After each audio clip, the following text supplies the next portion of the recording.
Greetings! Today I'm making rhubarb crisp because it's springtime and my rhubarb's growing and it's potluck this weekend, so perfect time for rhubarb crisp. And yeah, let's get going. Here we go.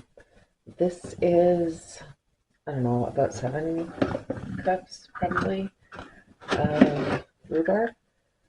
I'm just going to put a little bit of sugar in because I'm adapting my apple crisp recipe, and obviously rhubarb is a little bit more tart than apples. So just a little sugar in. I definitely left this for the last minute because, yeah, I need it for today. And a bit more. This is not really an amount of sugar that's going to make a big difference, but every little bit counts, right? I do like things a bit tart, so just a little bit of sugar. Okay, and this is enough to make a 9 by 13 pen, but because I want a little bit for myself, I'm dividing it into 2 pans. So this is, I think this one's 11 by 7, and spread enough to cover the bottom. Just a little bit more. I had to absolutely decimate my rhubarb plant to, sorry about the noise, to get enough because, yeah, it's still early season, but that's okay. It'll grow back. I left a few stalks. Okay. A bit more on this one, and there's all the sugar that I apparently didn't mix very well. Hopefully that base will be sweet enough, and hopefully this bowl will be big enough. That's kind of living dangerously here. Speaking of living dangerously, yesterday when I went on my break, this is a cup of brown sugar, and that's half a cup of butter. Yeah, I wasn't really paying attention to my surroundings, and then all of a sudden I realized I was like 2 feet away from a Canada goose, which is terrifying. If you know anything about Canada geese, and just geese in general, geese are fucking vicious, man. They're terrifying. So yeah, all of a sudden I look up and I'm like in the danger zone. It was scary. So a crisp is a nice thing to make. It's very easy. The only tedious part is cutting up the root.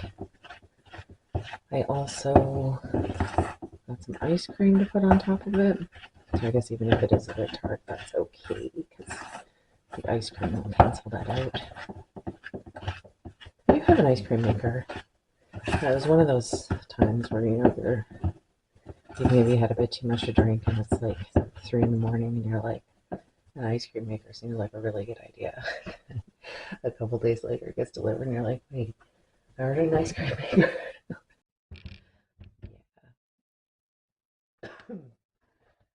Now I want how much flour? 3/4 of a cup of flour. That's about 3/4 of a cup, something like that. And I want a teaspoon of cinnamon, which works better for apples, but we're doing it for rhubarb too. I feel like vanilla would be better. Maybe a bit more. This is another one of those recipes where I don't know where it originally came from. Snagged it from my mom's recipes. And I'm sure that other people have good recipes, but you know, you're always partial to what you grew up with. Okay. 3/4 of a cup of rolled oats. Oops, gonna make a mess. Make a bit of a mess. No baking journey would be complete without a bit of a mess. And mixy mixy, and then I'm done.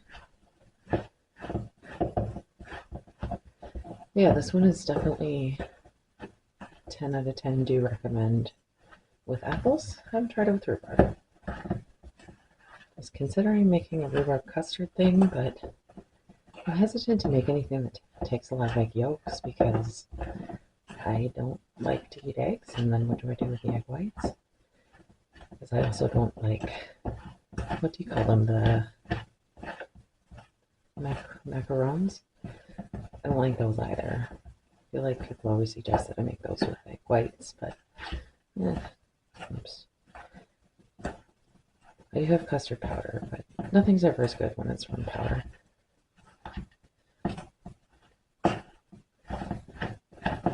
Okay. Just mixed sufficiently, I believe so. There's a bit of powder left, but it's fine. I'll be fine. Okay, I've got a mess. And now I just do a little sprinkle of the topping over the rhubarb, and we're good to go. Sprinkle. Having some chunks is good. I could definitely have made this 2 days ago, but it's always the best when the topping's still crisp. You know, it being a crisp. As soon as it starts to get soggy, it's like, it's still good, but it's not as good as it could be. And I want things to be as good as they can be, right? Who doesn't?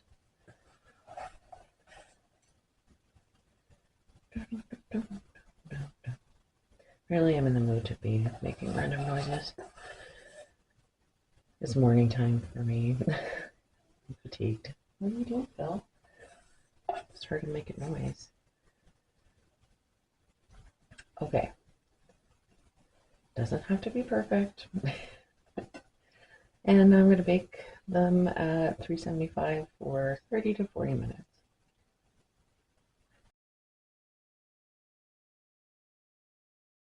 Here we go.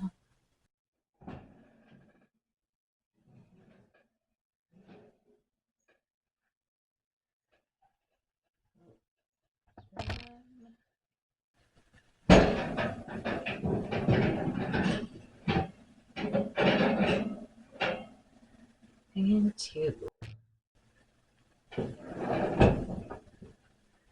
Looks like I could have baked them maybe a couple minutes less. This one. Of course, the one that I'm bringing to work. But they still look good. Just the right amount. Just about. Anyway, I have to let these cool before I plate them or anything, so I'll be back later. Okay, so it was a big hit at work. That entire pan went, which is always a good sign. So, yeah, this is actually a couple days later because I have not been in the mood for any more sweets. We had very much a sweet potluck, but it turned out, so that's the important thing. It could be a little bit more crispy right now, but here we are. I also brought ice cream for it, and like that's how much is left. That's the kind of weekend we had. And yeah, it's best with a little ice cream to balance out some of the tartness. So there we have it. Rhubarb Crisp. It's a good time. Recommend. Farewell.